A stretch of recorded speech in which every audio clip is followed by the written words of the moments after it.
यह संसार झाड़ और झांझर, हवा लगे उड़ जाए भजन कर भाई, ये जीवन 2 दिन का। राजा रघुगण और भरत जी महाराज का दिव्य अद्भुत संवाद है। आत्म तत्व का उपदेश किया है भरत जी महाराज ने राजा रघुगण को, बड़ा गंभीर प्रसंग। 5वें स्कंद में ही खगोल भूगोल का भगवान सूर्य के रथ की गति का वर्णन है, बड़ा विस्तार से। सूर्य भगवान के घोड़ों का वर्णन, रथ का वर्णन है। 7 द्वीपों का, जिसमें जम्बू द्वीप, और जम्बू द्वीप में 9 वर्ष, 9 वर्ष में भारतवर्ष, बड़ी अद्भुत महिमा लिखी है।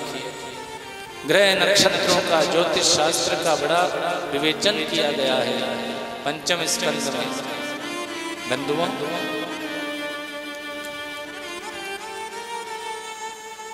नौ वर्षों में ये जो भारत देश है, भारतवर्ष, इसकी बड़ी महिमा है। भारत कहते हैं, भा माने धर्म, जहाँ के नर नारी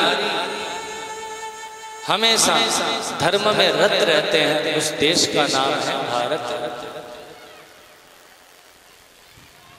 धर्म परायण देश है।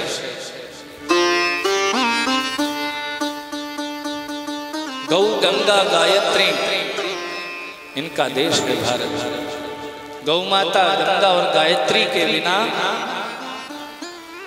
इस देश की कल्पना नहीं की जा सकती।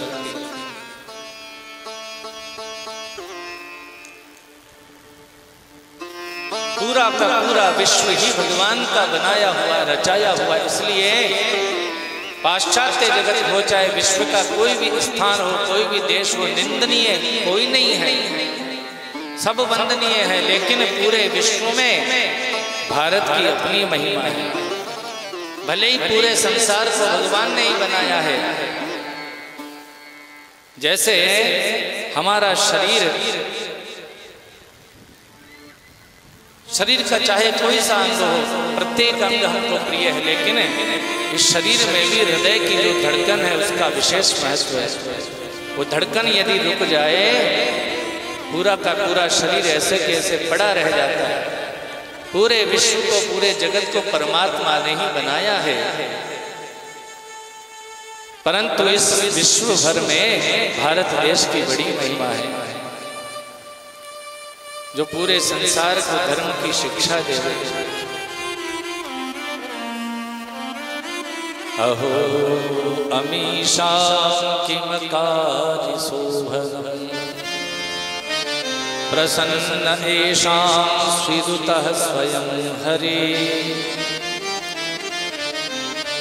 येर्जन्म लब्धं दृशु भारताजिरे, मुकुंद सेवोपैकं स्पृहाहिनं। भारतवर्ष में जिसको जन्म मिलता है उसकी प्रशंसा तो देवता गण भी करते हैं।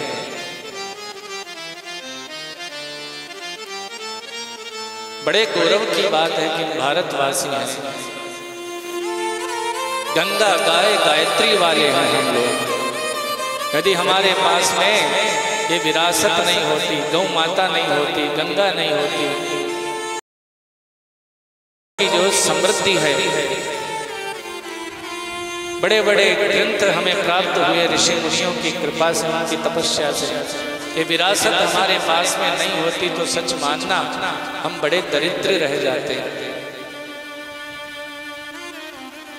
पर इस भारतवर्ष में जन्म लेने की महिमा हमारी तभी सार्थक है, हमारा भारतवासी होने का मतलब तभी सिद्ध होता है जब हम इन ग्रंथों का श्रवण करें और इन ग्रंथों के अनुसार अपना जीवन यापन करने का अभ्यास करें, जीवन में सदाचरण धारण करें। जो लोग इस संसार में बुरा आचरण करते हैं, जो पाप करते हैं, उन्हें नरक यातना भोगनी पड़ती है। तुरंत नरक का नाम जैसे ही परीक्षित ने सुना, प्रश्न कर दिया, हे गुरुदेव, नरकानां किं देशु विशेषा अथवा बहिस्त्रिलोक्या। नरक किसी देश का नाम है, किसी गांव का नाम है, आखिर नरक है क्या?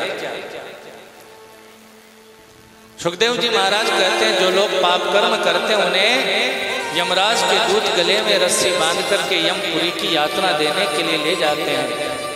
ये हमारा शरीर यहीं शमशान पर रह जाता है, जलकर दो मुट्ठी राख हो जाता है। शरीर में से यातना देह को लेकर जाते हैं, नरक यातना भोगने के लिए इस पापी को ले जाते हैं। 28 प्रकार के नरकों का वर्णन भागवत में आया है। तामिश्र, अंध तामिश्र, रोरव, महारोरव, असी पत्र, वन, काल सूत्र, 28 प्रकार के नरक बताए हैं। जो पुरुष दूसरों के धन, संतान अथवा स्त्रियों का हरण करता है बलपूर्वक, यमराज के दूत काल पाश में बांध करके उसे तामिश्र नाम के नरक में गिरा देते हैं। एवमेवान्धतामिश्रेयस्तु वञ्चित्वा पुरुषं दारादीन् उपयुङ्क्ते यत्र शरीरे निपात्यमानो यातनास्तो वेदनया नष्टमतिर्नष्टदृष्टिर्भवति। जो पुरुष परीक्षित दूसरों को धोखा देकर उसकी स्त्री आदि को भोगता है, ऐसे पापी को यमराज के दूत अंध तामिश्र नाम के नरक में पटक देते हैं। ये शरीर ही मैं हूँ, यस्त्रिहवा एतदहमिति ममेदमिति भूतद्रोहेण केवलं स्वकुटुम्बमेवानुदिनं प्रपुष्णाति स तदेह विहाय स्वयमेव तदशुभेन रोरवे निपतति। ये शरीर ही मैं हूँ, ये स्त्री, धन, पुत्र आदि ही मेरे सच्चे साथी हैं। ऐसी बुद्धि से जो इनका पालन पोषण करता है और दूसरे प्राणियों से द्रोह करता है, ऐसे प्राणी को रौरव नरक में पटक दिया जाता है। जो मनुष्य इस लोक में अपने माता पिता, ब्राह्मण और वेद से जो विरोध करने वाले हैं, उन्हें यमराज के दूत कुंभीपाक नाम के नरक में ले जाकर पटक देते हैं। बड़ा भयानक नरक है कुंभीपाक। बड़ी बड़ी कढ़ाइयाँ तेल की चढ़ी रहती है, उबलता हुआ खोलता हुआ तेल उसमें इस पापी जीवात्मा को ले जाकर पटक दिया जाता है। फूल करके जीव पकौड़ी जैसा हो जाता है, हाय हाय करके चिल्लाता है, जोर जोर से छटपटाता है। मरने से भी ज़्यादा तकलीफ होती है पर मर नहीं पाता, क्योंकि यातना देह जो इसे प्राप्त होता है, वो शरीर मरता नहीं है, वो तो यातना भोगने के लिए ही प्राप्त होता है, जिसे यातना शरीर, सूक्ष्म शरीर कहते हैं। नरकों का वर्णन सुनकर के राजा परीक्षित घबरा गए। गुरुजी, यदि हम जानबूझ करके पाप कर्म करें और उसके बदले हमें नरक में जाना पड़े, कोई बड़ी बात नहीं है। जैसा कर्म किया है वैसा भोगना ही पड़ेगा। परंतु हम तो ठहरे गृहस्थी व्यक्ति, और हम गृहस्थियों से तो कई पाप कर्म अनजाने में बन जाते हैं। भारत देश गांवों का देश कहा जाता है। हे गुरुदेव, गांवों में चूल्हे पर भोजन बनाती हैं माताएं बहनें, उसमें जो लकड़ी जलाती हैं, उस लकड़ी में कई छोटे छोटे जीव जंतु जल जाते हैं। जलाने का उद्देश्य नहीं है, उन्हें मारने का उद्देश्य नहीं है, फिर भी अनजाने में पाप हो जाता है। घर में झाड़ू लगाते हैं, अनजाने में झाड़ू लगाते समय उद्देश्य मारने का नहीं है, फिर भी छोटे मोटे जीव जंतु मर जाते हैं। तो अनजाने में हमसे जो पाप कर्म बन जाए, उसके बदले हमें नरक में नहीं जाना पड़े, ऐसी कोई व्यवस्था है क्या शास्त्रों में? सुखदेव जी कहते हैं, परीक्षित, किसी घड़े में जहर भरा है, उस घड़े में जहर है, ये बात किसी को पता हो, फिर भी उस जहर को पिएगा तो भी मरेगा, और यदि अनजाने में पी जाएगा तो भी मरेगा। इसी प्रकार पाप तो पाप ही होता है। परंतु तुमने जो प्रश्न किया बड़ा गंभीर प्रश्न है, और इस बात पर तो हमारे ऋषियों ने पहले से ही विचार कर लिया कि संसार में रहते हुए अनजाने में कई प्रकार के पाप कर्म हो जाते हैं। इसलिए हमारे धर्म ग्रंथों ने, हमारे ऋषियों ने पंच महायज्ञ करने की आज्ञा दी है।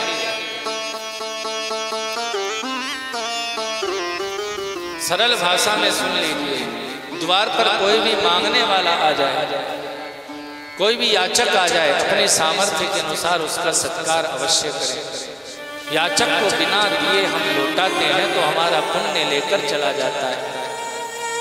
बड़े गर्व की बात है, हम उस धर्म में जन्मे हैं कि माता पिता यदि घर में न हो, छोटा सा बालक भी घर में होता न 4 साल का भी, और दरवाजे पर हिंदुओं के द्वार पर यदि कोई भी व्यक्ति मांगने वाला द्वार पर आ जाए, बड़े गर्व की बात है। भले माता पिता नहीं है, लेकिन छोटे छोटे बालकों को हमने अपनी आंखों से देखा है। दरवाजे पर जो व्यक्ति उसका सत्कार करते हैं, नन्हे नन्हे बालक गेहूं आदि लेकर आते हैं, उसे कुछ न कुछ देते हैं। तो ये अवश्य होना चाहिए। मछलियों को आटा डालना चाहिए, चींटियों को चींटी चुगा आदि डालना चाहिए। जितने भी बेजुबान जीव हैं उनके अनुसार उन्हें गाय को चारा डालना चाहिए, कौवा आदि को उनके अनुसार भोजन दाना आदि डालना चाहिए। तो पंच महायज्ञ जो होते हैं,